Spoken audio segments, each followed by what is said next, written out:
Assalamualaikum warahmatullahi wabarakatuh. Perkenalkan, nama saya Alif Rambo Labrar dari kelas M23J dengan NIM 1057211422223 akan membawakan penjelasan tentang pengertian manajemen operasional, tujuan manajemen operasional, ciri manajemen operasional, fungsi manajemen operasional, dan yang terakhir ada strategi manajemen operasional.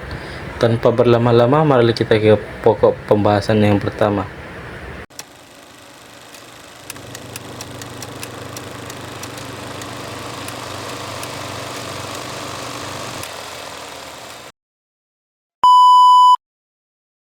Pembahasan pertama ada pengertian manajemen operasional.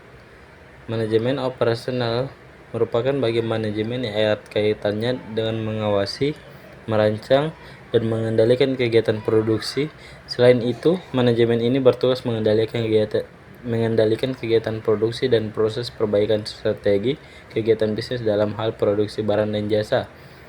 Contohnya pengubahan input bahan baku, energi, kebutuhan konsumen, informasi, kemampuan perusahaan, keuangan perusahaan, dan lainnya menjadi output untuk konsumen. Ada tujuan manajemen operasional. Manajemen ini bertugas mengatur seluruh sumber daya yang dimiliki perusahaan. Sumber daya tersebut berupa bahan baku, pekerja, mesin, dan perlengkapan lainnya. Berikut ini beberapa tujuan dari manajemen operasional. Pertama, ada manajemen ini bertujuan meningkatkan efisiensi perusahaan, mempunyai tujuan peningkatan produktivitas perusahaan, bertujuan meminimalisir biaya pengeluaran perusahaan untuk berbagai kegiatan, bertujuan meningkatkan kualitas perusahaan, dan yang terakhir ada bertujuan mengontrol waktu proses produksi seminimal mungkin.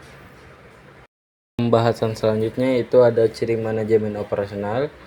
Pada dasarnya ada 3 ciri karakteristik dari manajemen operasional, yaitu sebagai berikut. Yang pertama adalah memiliki tujuan memproduksi barang dan jasa. Yang kedua ada memiliki kegiatan proses pengubahan, dan yang terakhir adanya sebuah mekanisme pengendalian terhadap sebuah operasi. Selanjutnya adalah fungsi manajemen operasional. Tujuan manajemen operasional diterapkan dalam sebuah perusahaan adalah untuk mencapai tingkat aktivitas yang lebih efisien. Manajemen ini memiliki beberapa fungsi untuk memudahkan tujuan tersebut. Fungsi-fungsi yang dimaksud meliputi perencanaan, pengorganisasian, serta pengawasan operasional usaha untuk hasil produksi yang lebih baik. Kontrol terhadap operasional perusahaan juga bertujuan meminimalkan biaya produksi, juga menghindarkan pemakaian sumber daya secara berlebihan agar tujuan tersebut tercapai. Pembahasan terakhir yaitu ada strategi manajemen operasional. Dalam mempelajari strategi manajemen operasional, kita harus mengetahui bahwa di dalamnya terdapat sistem yang berjalan. Cara paling jitu menyusun strategi adalah dengan memahami berbagai sumber daya yang dimiliki perusahaan, karena strategi sangat dipengaruhi oleh unsur internal perusahaan seperti sumber daya perusahaan berupa teknologi dan masalah eksternal yaitu pangsa pasar.